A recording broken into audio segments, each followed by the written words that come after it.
அனைவருக்கும் வணக்கம். ஒரு 2 நாட்களாக நான் வீடியோ போடல.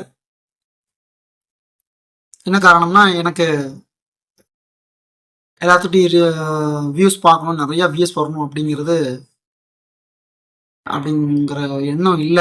இருந்தாலும் அதுல ஒண்ணு இருக்கு. நல்ல விஷயங்கள கொண்டு போய் கொஞ்சம் கொஞ்சம் பேத்துக்கிட்ட சேர்க்கணும். அதுவும் விளம்பரப்படுத்தி சேர்க்கணுங்கிற எண்ணம் இல்ல. அவங்களே பார்த்து கொஞ்சம் கொஞ்சமா சேர்ந்தா போதும். எனக்கு அதுல ஒரு சந்தோஷம். இன்னைக்கு என்ன விஷயத்த பத்தி பேச போறேன்னா, ஊக்கம். இந்த ஊக்கம் எப்படி வரும் அப்படின்னம்னா, வாழ்க்கையில் வெற்றி அடைந்தவர்களை பற்றி நம்ம படித்து, கேட்டு, உணர்ந்து, ரசித்த பின். மறுபடியும் பாருங்க. படித்து, கேட்டு, உணர்ந்து, ரசித்த பின். ரசிக்கிறதுனா அது சாதாரண ரசிக்கிறதா அதை சொல்ல முடியாது.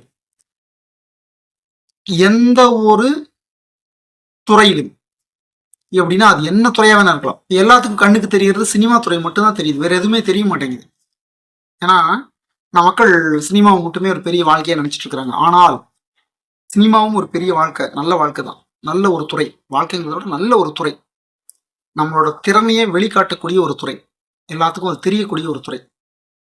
அந்த மாதிரி அதை நினைச்சிட்டு அணுகணும். அந்த மாதிரி அணுகிறவர்கள் மிக மிக குறைவு. திறமையை காட்டணுங்கிறத விட ஜாலியா இருக்கணுங்கிற எண்ணத்தோட மட்டுமே அதுல போற மாதிரி நான் நினைக்கிறேன். ஆனா அதுக்காக எல்லாரும் அப்படி இல்லை. திறமையை காமிக்கணும், நம்மகிட்ட இருக்கிற திறமையை வெளிக்கொண்டு வரணும் அப்படிங்கிற இருக்கிறவங்க தான் பெரிய டாப் லெவல்ல இருந்திருக்காங்க. அவங்கெல்லாம் பல ஊக்க கதைகளை கேட்டிருக்கலாம், உணர்ந்திருக்கலாம். கேட்டா மட்டும் பார்த்தாது, உணரணும். அது என்ன உணர்றது? உணர்றதுன்னா என்னன்னு கத்துக்கிறதுக்கு எனக்கே 15 வருஷம் ஆகிப்போச்சு. அதை பத்தி தான் இன்னைக்கு பேச போறோம். அருணிமா சின்ஹா அவங்க பேரு. பெண்மணி. ஆசியாவில் உள்ள, முக்கியமா இந்தியாவிற்கு அருகில் உள்ள நேபாளத்தில் உள்ள எவரெஸ்ட் சிகரத்தில் ஏறி இருக்காங்க. அருணிமா சின்ஹா அவங்க இதுல மட்டும்தான் ஏறி இருக்காங்கன்னா இல்ல, உலகில் உள்ள 7 கண்டங்களில் உள்ள ஒவ்வொரு கண்டத்திலும் உள்ள உயரமான சிகரத்தில், மொத்தம் 7 கண்டங்களில் உள்ள 7 சிகரங்கள், 7த்துலயும் ஏறிட்டாங்க. கடைசியா 2019 அண்டார்டிக்ல உள்ள ஒரு சிகரத்துல. அண்டார்டிக்னாவே பனிமலை சூழ்ந்த, பனிக்கடல் சூழ்ந்த, பனிமலை சூழ்ந்த ஒரு பிரதேசம். அதுலயும் ஏறி இருக்காங்க. என்னடா இவன் என்னமோ ஒரே ஒருத்தங்க தான் இவங்க மட்டும் தான் ஏறி இருக்காங்க, மற்ற யாருமே ஏறலங்கிற மாதிரி இவன் பேசுறானே அப்படின்னு நினைக்கலாம். உண்மைதான். நான் அந்த மாதிரி பேசுற மாதிரி இருக்கலாம், உண்மைதான். அதுல ஒரு சிறிய வித்தியாசம். என்ன ஒரு வித்தியாசம் அப்படின்னா, ஒரு ஆக்சிடென்ட்ல இந்த அருணிமா சின்ஹா என்பவர்களுக்கு கால் துண்டா போயிருச்சு. அதுல பிளாஸ்டிக் கால் சொல்லுவாங்க இல்லையா, அந்த காலை மாட்டிட்டு பயிற்சி பண்ணிட்டு உலகில் உள்ள 7 சிகரங்களிலையும் ஏறி இருக்காங்க. கொஞ்சம் நினைத்து கற்பனை பண்ணி பாருங்க. நம்மளாம் இப்ப டெய்லி வாக்கிங் போறோம். நம்மளானா இப்படி நான் எல்லாத்தையும் சொல்லல, குறிப்பிட்டவர்கள், வேலையில பிஸியா இருக்கிறவங்க, உட்காந்துட்டே வேலை செய்யறவங்க, வாக்கிங் போறதே பெரிய சுமையா தெரியுது நமக்கு. அது எப்படி? 2 காலோட, இயற்கையாக அமைந்த, இறைவன் அருளால் கிடைத்த உடலில் அமைந்துள்ள கால்களோட நமக்கு அது போறது ரொம்ப கஷ்டமா இருக்கு. ஆனால் கால் துண்டான ஒரு பெண்மணி, கால் துண்டான ஒரு பெண்மணி, அவர்கள் எவ்வளவு கஷ்டமா இருக்கு பாருங்க. நடக்கிறதே கஷ்டங்க. யோசிச்சு பாருங்க. 1 மணி நேரம் நீங்க நடந்துட்டு கால் வெளியில உட்காரும் இல்லையா, அந்த போல்ட் எல்லாம் போட்டு ஓட்ட போடுவாங்க. காலில் ஓட்ட போட்டு அந்த போல்ட்டையும் மாட்டி டைட் பண்ணிட்டு அதுல எவரெஸ்ட் சிகரத்தில் ஏறதுக்கு முன்னாடி 52 நாள் பயிற்சி. தீவு மலைன்னு ஒரு சின்ன மலை இருக்கும், அதுல ஏறி, அதுக்கு ஒரு தனியாக காலேஜ் இருக்கு, அதுல ப்ராக்டிஸ் பண்ணி அதுல ஏறி போய் சாதிச்சிட்டாங்க. இது நிறைய பேத்துக்கு தெரிய மாட்டேங்குது. நியூஸ் வெளியில வந்துருச்சு, ஆனால் நிறைய பேத்துக்கு தெரியல. அதை தெரியப்படுத்தணும். அது தெரியப்படுத்தினா வாழ்க்கையில ஏகப்பட்ட கஷ்டங்கள்ல, செய்தித்தாள்களை படிக்கும்போது சின்ன சின்ன கஷ்டங்களுக்காக தற்கொலை பண்ணவங்களாம் நான் பார்த்துருக்கேன். அவமானம் வரத்தான் செய்யும். அந்த ஒரு செகண்ட்ல நம்ம சரியா முடிவெடுக்க தெரியாம சில இதெல்லாம் பண்ணிடுவோம். அப்போ அவங்களுக்கு கூட உறுதுணைக்கு ஆள் இல்லாமல் இருக்கும்.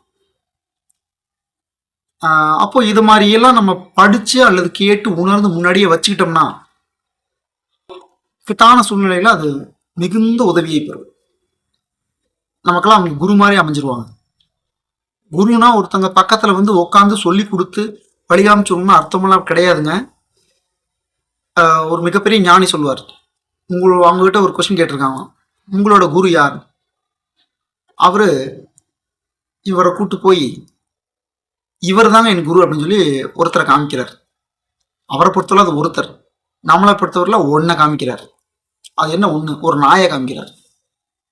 என்னங்க நாயை போய் குருன்னு சொல்றீங்க அப்படின்னா, இந்த நாயிடமிருந்து நான் ஒரு முக்கியமான விஷயத்தை கற்றுக்கொண்டேன், அப்ப நாய் எனக்கு குருவாகி விட்டது. ஞாபகம் வச்சுக்கோங்க. இப்பெல்லாம் நம்ம ஒருத்தங்கிட்ட இருந்தா கத்துட்டு இருப்போம், அதை வெளியில சொல்ல மாட்டோம். இவன் தான் எனக்கு சொல்லி கொடுத்தா கூட சொல்ல மாட்டோம். நமக்கே தெரியும் அவர் மூலியமா தான் நம்ம கத்துக்கிட்டோம். அவர் தான் நமக்கு வாய் திறந்து கஷ்டப்பட்டு ட்ரைனிங்லாம் எடுத்து சொல்லி கொடுத்துருப்பாரு. ஆனா அவரால் நம்ம கத்துக்கலாமோ. ஆனால் ஒரு நாயை குருவாக ஏற்றுக்கொண்ட ஒரு குரு, அதுதான் அந்த கால வாழ்க்கை. சரிங்களா? இப்போ இவங்களோட ஹிஸ்டரி, இவங்களோட முயற்சி, இவங்களோட ஊக்கம், அவங்களெல்லாம் அதை படிச்சு நம்ம ஏதாவது நம்ம இடத்துல உந்து சக்தி நமக்கு வந்து நம்ம அது மூலியமா ஒரு செயலை செஞ்சுட்டோம்னாமே குறிப்பிட்ட ஒரு விஷயத்துக்கு அவங்க நமக்கு குருவாயிருவாங்க. அவங்க பக்கத்துல வந்து நமக்கு சொல்லி கொடுக்கணும்னு அர்த்தம் இல்லை. நம்மளோட உள் மனசுக்கு தெரியும் யாருனால நம்ம தூண்டப்பட்டோம், இந்த விஷயத்தினால நம்ம தூண்டப்பட்டிருக்கோம், ஆட்டோமேட்டிக்கா அவங்க குருவாயிருவாங்க. மறுபடியும் சொல்றேன், அவங்க வந்து சொல்லணுங்கிற அவசியம் இல்லை. ஏன்னா அந்த அளவுக்கு பவர் இருக்கு நமது எண்ணத்துக்கு. எண்ணத்தை பத்தியெல்லாம் இப்ப பேச வேண்டாம். அதனால ஊக்கம், எனக்கு இந்த மாற்றுத்திறனாளின்னு தான் நான் படித்தேன். ஆனால் மாற்றுத்திறனாளி அப்படிங்கிற வார்த்தைக்கு எனக்கு கொஞ்சம் மனசு கஷ்டமா இருக்கு. மாற்றுத்திறனாளின்னு வார்த்தையை போடுவதற்கு பதிலாக ஊக்கமுடையோர், சரிங்களா, ஊக்கமுடையோர், உந்து சக்தி உள்ளோர், இந்த மாதிரி ஏதாவது ஒரு வார்த்தைகளை தேடி கண்டுபிடிச்சு போடலாமா? நம்ம என்ன மற்றவங்க ஓடாட்டி போறாங்க, நான் எனக்கு என் மனசுக்கு தகுந்த மாதிரி நான் மாற்றிக்கணும் இல்லையா? நான் மாற்றி வச்சுக்கிட்டேன். மாற்றுத்திறனாளி அப்படின்னாவே ஏதோ எனக்கு பிடிக்கல. ஸோ ஊக்கமுடையோர் நினச்சி பாருங்க, 2 காலம் நல்லா இருந்தாவே ஏற முடியாத ஒன்றை காலே இல்லாமல் ஏறி இருக்காங்க. இந்த மாதிரி நம்ம இதில் நிறையா இருக்காங்க. அவங்களெல்லாம் பற்றி நிறைய நம்ம படிக்கணும், கேட்கணும். அப்போ தான் வாழ்க்கை ஏதாவது ஒன்று செய்யணும்னு தோணும். இந்த வீடியோவை பார்க்குறவங்க அவங்கள பற்றி சர்ச் பண்ணுங்க. பத்மஸ்ரீ அவார்டு வாங்கியிருக்காங்க. அவங்கள பற்றி நல்லா சர்ச் பண்ணீங்கன்னா, சோர்ந்து போய் உட்கார்ந்து கொண்டு இருக்கும் பொழுது அவர்களுடைய வழிமுறைகள், மனநிலைகள், செயல்பாடுகள் நம்மளை ஊக்கப்படுத்தும். நம்ம ஒன்றுமே பெருசாக சாதிக்கலாம் வேண்டாம். தவறான முடிவெடுக்கும் போது அவங்க சொல்லியிருக்காங்க, சாவின் விளிம்பில் இருந்த நான் இப்பொழுது உலகில் உள்ள 7 சேரங்களையும் தாண்டிய பெண்மணியாகிவிட்டேன். உண்மைதான். ஊக்கம் அதுக்கு கை கால் இருக்கணும், கண் இருக்கணும்லாம் அவசியம் கிடையாது. சொல்றதுக்கு எனக்கே ரொம்ப நல்லா தான் இருக்கும். அந்த சூழ்நிலைன்னு வரும்போது அந்த சூழ்நிலையை தாண்டது ரொம்ப கடினமாக இருக்கும். அந்த மாதிரி சூழ்நிலையில நான் இவங்கள மாதிரி நிறைய பேர் நான் படித்து வச்சிருக்கேன், தெரிஞ்சு வச்சிருக்கிறேன். அப்போ அதை நான் நினைக்கும் போது இப்போ ஒரு இன்ஸ்டியூட் வச்சுக்கிற அளவுக்கு எனக்கு உதவியாக இருந்திருக்கிறது இவர்களை போன்ற நிறைய பேர்த்தோட வரலாறுகளை படித்ததுனால தான் நான் இன்னும் நின்றுட்டு இருக்கேன். எனக்கு யூடியூப் சேனல் ஆரம்பிச்சு போட்டுட்டு இருக்கேன், உங்கள்கிட்ட பேசிட்டு இருக்கேன். எவ்வளோ வேணா சொல்லலாம். எனக்கு 1% ஏறினாலுமே மிகப்பெரிய விஷயம். ஸோ அந்த வகையில் எனக்கு இது போன்று ஊக்கம் கொடுத்த அனைவருக்கும் நன்றி. நீங்களும் உங்களை மாதிரி உள்ளவங்களை படித்து தெரிஞ்சு புரிஞ்சு நல்ல செயலுக்கு முயற்சி பண்ணவும், தவறான முடிவிலிருந்து விலகிக் கொள்ளவும், கவலைகள், சங்கடங்கள் அதெல்லாம் எதுவும் இல்லாமல் உங்கள் மனதை பூஸ்டப் பண்ணவும், ஊக்கப்படுத்தவும் கற்றுக்கொள்ளுங்கள் என்று வேண்டி கேட்டுக்கொள்கிறேன். நன்றி, வணக்கம்.